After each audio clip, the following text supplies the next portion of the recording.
حجاج بن یوسف کو عمر بن عبدالعزیز نے دیکھا جہنم میں، آنتیں پھٹی ہوئی ہیں، پیٹ پھٹا ہوا، آنتیں نکلی ہوئی ہیں، اور ایسے گدھے کی طرح چکر کاٹ رہا ہے. تو پوچھا کیا حال ہے؟ کہا بس ایمان کی آس پہ پڑا ہوں کہ کبھی تو اللہ جنت میں ڈال دے گا. اگر ایمان پہ خاتمہ ہو جاتا ہے اور اعمال کا ذخیرہ نہیں ہے تو اللہ کا قانون ہے جہنم. جہنم مردہ جو بتائے نا خواب میں وہ صحیح ہوتا. میرا ایک فرسٹ کزن، جیسے ذمہ داروں کے بچے ہوتے ہیں، ساری زندگی غفلت میں گزار دی، جوانی میں مر گیا. بس وہ نمازیں اس نے پڑھی جو کبھی میں کھینچ کے مسجد میں لے گیا، یا پھر عید کی 2 نمازیں، اس کے علاوہ مجھے یاد نہیں. تو میں نے خواب میں دیکھا، میں نے کہا کیا حال ہے؟ تو اس نے کہا آگ کے تندور میں ہوں، آگ کے تندور میں ہوں. اب میرا تو خون، میرا تو چاچے کا تائے کا بیٹا، مجھے تو آگ لگ گئی. میں اس کے لیے پڑھنا شروع کیا، پھر حج کا انتظام کیا. تو حج کے بعد جب واپس آیا تو پھر مجھے نہیں خواب ہے، ایک اور ساتھی کو خواب آیا کہ طارق میاں سے کہو تمہارا تحفہ مجھے مل گیا، وہ جو میں نے حج کروایا اس کی طرف سے. تو اللہ تعالیٰ کا فضل ہے کہ اس نے یہ بھی رکھا اس امت کے لیے کہ مرنے والوں کے لیے ایصال ثواب کرتے رہو تو ان کی بخشش کے سامان بن جاتے ہیں. تو اگر ایمان ہے اور عمل نہیں ہے تو سیدھا جنت میں نہیں جائے گا، وایا ہو کر جائے گا. اور اعمال میں میرے عزیزو، میں نماز کی پہلے تھوڑی بات کی تھی. روزے گرمی میں میرا اور آپ کے صبر کا امتحان ہے، میرے آپ کے عشق کا امتحان ہے کہ ہم اللہ کے لیے کتنی بھوک برداشت کرتے ہیں اور اللہ کے لیے کتنی پیاس کو برداشت کرتے ہیں. ہمارا روزہ تو شام کو کھل جائے گا، لیکن میرے نبی کی اولاد نے 72 گھنٹے کا روزہ رکھا تھا اور پیاسے ذبح ہو کے اللہ کے پاس چلے گئے تھے، اور قیامت تک کے آنے والے انسانوں کے لیے عذر کے دروازے بند کر دیے تھے کہ وہ تو رمضان بھی نہیں تھا، پانی سامنے تھا، لیکن درندوں نے پانی روک دیا. حسینی قافلے کی بات کر رہا ہوں، اور چھوٹے 2 سال کے معصوم بچے سے لے کر حسین عالی مقام تک سارے گھر گھرانے نے 72 گھنٹے نہ پانی کا قطرہ نہ روٹی کا لقمہ، اور اسی بھوک پیاس میں اللہ کی بارگاہ میں حاضر ہو گئے اور امت کو پیغام دے گئے. عاشق ہوں میں عشق کماں میں دل رکھیں وانگ پہاڑوں ہو، سہ بدیاں ہزار الا میں کر جانے باغ بہاراں ہو. منصور جے چپ سولی دیتے جڑے واقف کل اسراراں ہو. سجدیں سر چائیں نبا ہو توڑے کافر کہن ہزاراں ہو. عاشق سوئی حقیقی جڑا قتل معشوق دے مننے، سر نو جوڑے تے مکھ نہ موڑے پمیں 100 تلواراں کھنے. سچا عشق حسین علی دبا ہو سر دیتے تے راز نہ بھننے. یہ پیغام دے کر گئے.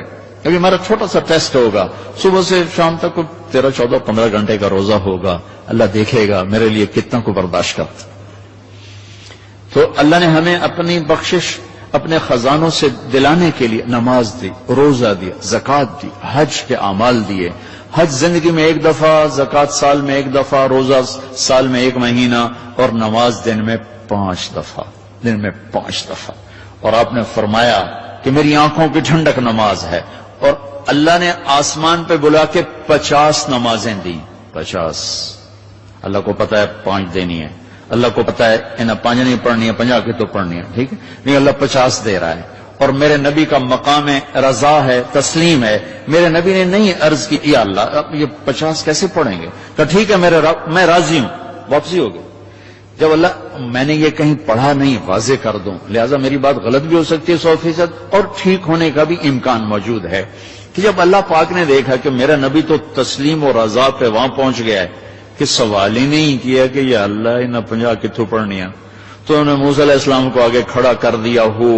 ہوگا میں اس لیے کہتا ہوں کہ میرے پاس اس کا کوئی ثبوت نہیں، میرا اپنا ذاتی ایک ذوق. آگے چھٹے آسمان پہ موسیٰ علیہ السلام کھڑے تھے. یا رسول اللہ ملاقات کیسی رہی؟ کہ بڑی اعلیٰ. کیا ہوا؟ کہ 50 نمازیں. میں کہا تو کہیں پڑھنی ہی لے، واپس جاؤ تھوڑیاں کراؤ. اب یہ چھٹے آسمان، یہ 7واں، یہ سدرۃ المنتہا، یہ فاصلے کوئی نہیں جانتا اللہ کے سوا بے شمار ہیں، لیکن یوں طے ہو رہے تھے، لیکن فاصلہ تو ہے. واپس گئے تو اللہ نے 5 گھٹا دی، 45 نہیں گھٹائیں. اچھا بھائی میرے حبیب 5 کم کر دیتے ہیں. آنا جانا 9 دفعہ واپس بھیجا. 9 5 45. واپس جائیں یا رسول اللہ، واپس جائیں یا رسول اللہ، واپس جائیں یا رسول اللہ، اور ہر دفعہ 5 5 5 5، پہلے 5 کیوں نہیں دی؟ اور واپس گئے تھے تو 45 کیوں کم نہیں کی؟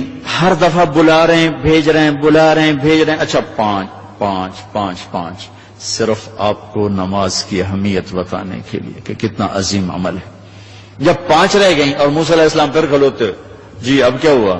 کہا جی 5 رہ گئی ہیں۔ کہا نہیں واپس جائیں، کوئی نہیں پڑھیں گے۔ کہا نہیں اب میں گیا تو یہ بھی اڑ جائیں گی، پھر میری امت کا کیا بنے گا، مجھے شرم آتی۔ کہا یا رسول اللہ ایک بات بتاؤں، کیا؟ میری امت پہ 2 نمازیں فرض تھیں، بنی اسرائیل 2 نمازیں تھیں، فجر کی 2 رکعت اور عصر کی 2 رکعت، با جماعت نہیں، انفرادی، رکوع کوئی نہیں، قیام سجدہ، تلاوت کوئی نہیں، تسبیح۔ قرآن میں آتا ہے ورکعی مع الراکعین، حضرت مریم کو وہ ورکعی سے مراد رکوع نہیں، جھکنا مراد ہے کہ جھکو اللہ پاک کے سامنے۔ رکوع ہمیں ملا، نماز میں تلاوت ہمیں ملی، اللہ اکبر ہمیں ملا۔ کسی امت کو اللہ اکبر نہیں ملا، کسی امت کو رکوع نہیں ملا، کسی امت کو تلاوت نہیں ملی، وہ اپنی کتاب کے حافظ نہیں ہوتے تھے، ہم اپنی کتاب کے حافظ ہوتے ہیں۔ ہمارا بچے سے لے کر بوڑھا، مرد سے لے کر عورت جو یاد کرنا چاہے، میرا شاگرد میرے یہاں مدرسہ میں، اس نے 29 دن میں قرآن یاد کیا، صبح سے پارہ یاد کرتا تھا اور رات کو تراویح میں سناتا تھا۔ وہ چھٹیاں ہو گئی، لڑکے چلے گئے، وہ امریکہ سے تھا تو وہ اس کا تو واپس جانے کا تھا نہیں، اور رمضان آ گیا، حافظ کا انتظام نہیں ہو سکا، تو انہوں نے کہا جی میں سناؤں گا۔ وہ فجر سے مغرب تک ایک پارہ یاد کرتا اور عشاء میں تراویح میں سنا دیتا تھا۔ تو 29 دن میں اس نے پورا قرآن سنا دیا۔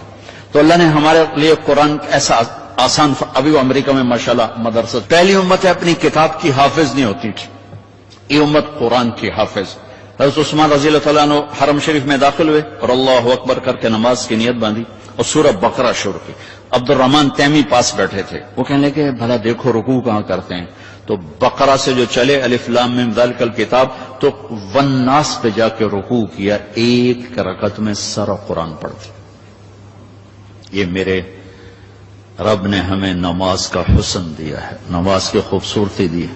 ابو ریحانہ ایک سفر سے واپس آئے تو ان کی بیگم ان کے انتظار میں، اس زمانے میں نہ کوئی موبائل نہ ٹیلی فون، تو انتظار ہوتا تھا، جب رات کو بیٹھنے لگے تو کہنے لگے 2 نفل پڑھ لوں پھر بیٹھیں گے۔ انہوں نے کہا پڑھ لو، اللہ اکبر۔ جو شروع ہوئے چلتے چلتے چلتے چلتے فجر کی اذان پہ جا کے 2 نفل ختم ہوئے، تو کہنے لگے ابو ریحانہ اما لنا من کا نصیب، میرا کوئی حق نہیں تھا۔ کہنے لگے مجھے معاف کرنا، میں بالکل بھول گیا، مجھے یاد ہی نہیں رہا۔ کہنے لگے اللہ کے بندے ایک کمرے میں بیٹھے ہوئے اور تم سفر سے واپس آئے ہو، انہوں نے کہا میں بھول گیا، سانو تو نمازیں تنگ کی رکھ دی، وچے نماز دے یاد آ رہی، اور ایک کمرے میں تمہیں یاد کیسے نہیں آئی؟ کہنے لگے جب میں نے قرآن شروع کیا تو جنت میرے سامنے ایسی آئی کہ مجھے بھول ہی گیا کہ میں کہاں کھڑا ہوا۔ ہماری یہ نماز چاہے نہ بنے، چاہے یکسوئی والی نہ بنے، لیکن ہمیں سجدے کا حکم ہے۔ اگر بت ہیں جماعت کی آستینوں میں، مجھے ہے حکم اذان لا الہ الا اللہ۔ وہ بت میری اپنی آستین میں بھی ہوں گے تو بھی مجھے سجدہ کرنا ہے، میرا دل ٹکے نہ ٹکے مجھے ماتھے کو زمین پہ ٹیکنا ہے اور مجھے اپنے اللہ کے سامنے جھکنا ہے۔ تو موسیٰ علیہ السلام نے کہا 2 نمازیں نہیں پڑھ سکے، 5 کیسے پڑھیں گے؟ کہ بس جس کا نصیب ہے وہ پڑھے گا، میں واپس نہیں جاؤں گا، میں لے کے جاؤں گا۔ جب آپ چلے نیچے تو پیچھے سے اللہ کی آواز ہے میرے محبوب ہماری تو پھر 50 ہی ہیں، آپ کی امت 5 پڑھے گی 50 لکھوں گا، آپ کی امت 5 پڑھے گی 50 لکھوں گا۔ تو ہمیں اللہ نے کتنے ہمارے لیے رحم و کرم کا دروازہ کھولا کہ ایک ہمیں نماز جیسی دولت دی، پھر اس کو باجماعت مسجد کے ساتھ جوڑا، مسجد کی دوڑ لگانے کو کہا، ایک نماز سے دوسری نماز کے درمیان گناہوں کی معافی کا اعلان کیا، ایک جمعے سے دوسرے جمعے کے درمیان گناہوں کی معافی کا اعلان کیا، فجر سے ظہر تک کے درمیان جو کچھ ہوا ظہر پڑھی اللہ نے معاف فرما دیا، عصر کے تک جو کچھ ہوا عصر پڑھی اللہ نے معاف فرما دیا، مغرب پڑھی معاف، عشاء با جماعت پڑھ کے سو جاؤ، فجر مسجد میں جا کے پڑھو، ساری رات تہجد لکھی جائے گی۔ ایک آدمی تہجد نہیں پڑھ سکتا، کمزور ہے، عشاء با جماعت پڑھ لے، فجر با جماعت پڑھ لے تو ساری رات تہجد میں لکھی جائے گی، ساری رات اس کی عبادت میں لکھی جائے گی۔ اللہ نے ہمیں عبادات میں نماز اعلیٰ درجے کی چیز دی ہے، نماز کے بعد روزہ ہے جو ایمان کو ذرا